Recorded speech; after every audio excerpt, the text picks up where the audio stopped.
I'm 26, and up until a few months ago, I was living back home with my parents. It wasn't a lifestyle choice. My dad had been laid off the year before, and my mom's hours at work had been cut. So I moved back in to help out. I was working full-time as a web developer, plus doing freelance work on the side, so I had the means to genuinely support the household. I covered the electricity bill, the internet, and most of the grocery budget every single month. It wasn't a glamorous arrangement, but I told myself it was temporary, a way to help my family get back on their feet. At first, things felt good. My parents seemed genuinely grateful. My mom would say things like how lucky they were to have me there, how impressive it was that I was stepping up. For a little while, I felt like I was actually making a difference for them. But that appreciation didn't last. Within a few months, the tone in the house shifted completely. Small comments started creeping in. Remarks about me spending too much time on my laptop, snide asides about how I never helped around the house, even though I was quietly paying for half of everything. My mom started reminding me, almost like a threat, that I still lived under their roof, as if that erased everything I was contributing financially. Then came the smaller indignities. I'd buy groceries with my own money and set aside a few items just for myself, only to find them gone the next day with no explanation.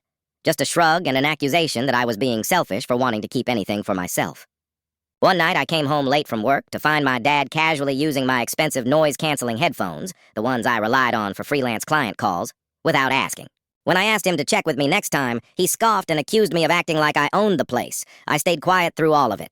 Looking back, that was probably my mistake. Things finally exploded on a Friday night. I came home exhausted after a long week, and instead of any kind of greeting, I was met with my mom standing at the bottom of the stairs, arms crossed, clearly ready for a confrontation. She launched into an interrogation, accusing me of being disrespectful, of acting entitled, of not contributing anything to the household. I was floored. I pointed out that I was covering half the bills and buying groceries and hadn't asked them for a single thing. She cut me off completely. She told me I was just a guest in the house and that I shouldn't act like I belonged there. Before I could even respond, she grabbed my suitcase, the one I kept packed for work trips, from the closet and threw it down the stairs. It bounced off the last step and landed at my feet. She told me to go stay somewhere I was actually wanted, like she was dismissing a stranger rather than talking to her own son. My dad just stood behind her, arms folded, silent. His silence told me everything I needed to know. I didn't argue. I didn't yell.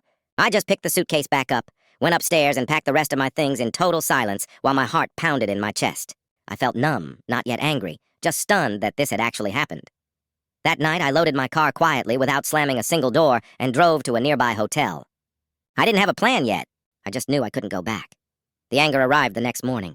Once I opened my banking app and saw all the automatic payments I'd been making for them every month.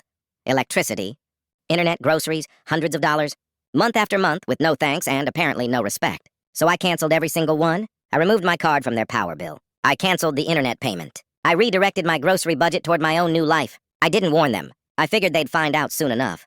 For about a week, there was nothing but silence. I stayed at the hotel, then moved into a short-term rental while I figured out something more permanent. And honestly, life felt lighter almost immediately. I missed the idea of family maybe, but not the hostility, and definitely not the feeling of being unwelcome in the house I was helping pay for. About 4 weeks later, my phone lit up with a one-line text from my dad. The power had just been shut off. No greeting, no context. I sent back something sarcastic about the guest taking the electricity with him, then put my phone on silent. By morning, I had over a dozen missed calls. My parents, my sister, aunts, distant relatives I hadn't heard from in ages. Word had clearly spread fast. I didn't bother listening to most of the voicemails. I already knew what they'd contain. Confusion, blame, guilt trips. I'd grown up fluent in that language, but I was done translating for them. Eventually, I did listen to one from my mom, sharp and accusatory, insisting my dad had to sit in the dark, that the fridge food was spoiling, that I was being dramatic and sabotaging the family. Meanwhile, I was in my new one-bedroom apartment, feet up on an IKEA coffee table, drinking coffee in total peace. For the first time in years, I didn't feel like a burden to anyone. A few days later, my dad texted again, acting confused about why the internet was down too, like it had simply slipped my mind, as if I'd forgotten a duty rather than deliberately stopped performing one.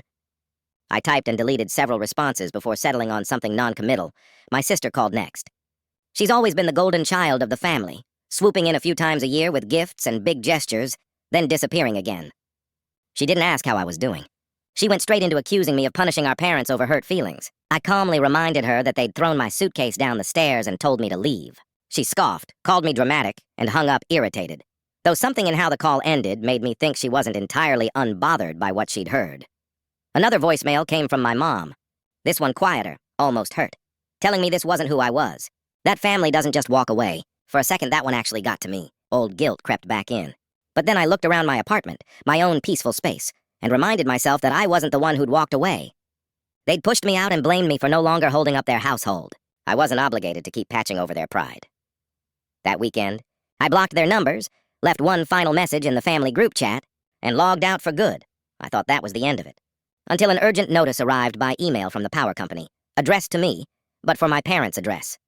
In my rush to cancel the automatic payments, I'd forgotten to actually transfer the account out of my name. That meant the growing unpaid balance and penalties were technically still my legal responsibility, and could eventually hit my credit. I called customer service, sat on hold forever, and learned the account couldn't be changed without my parents formally signing a transfer form. Otherwise, they could keep racking up debt in my name indefinitely. So I drove back, not to reconcile, just to handle business.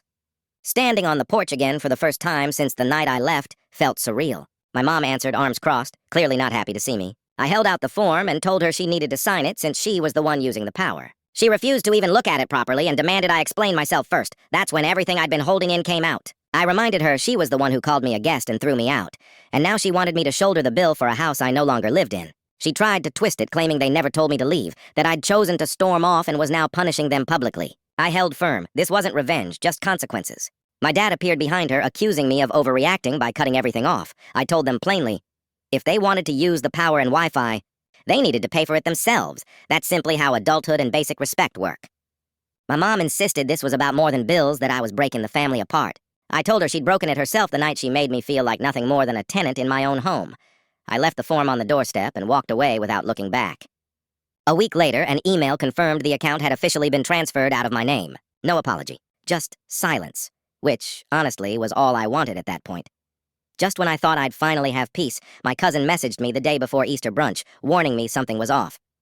It turned out my mom had started telling relatives that my younger cousin Zoe, a quiet, kind 19-year-old college student who was couch surfing during a school break, owed them money and was becoming a financial burden. It was the same playbook, aimed at someone even less equipped to push back. So I decided to go to the brunch, not out of obligation, but because someone needed to intervene.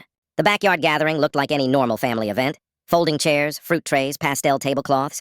My mom acted as if nothing had happened between us, greeting other guests while pointedly ignoring me. I found Zoe sitting alone, clearly uncomfortable, confirming that my parents had indeed been telling relatives she owed them money despite not having seen her in months. I told her firmly she didn't owe them anything, then encouraged her to stop hiding in the back while people spread lies about her. I walked up to the main table, got everyone's attention, and calmly laid out exactly what had happened months earlier. Being called a guest, having my suitcase thrown down the stairs, being told to leave. I explained that instead of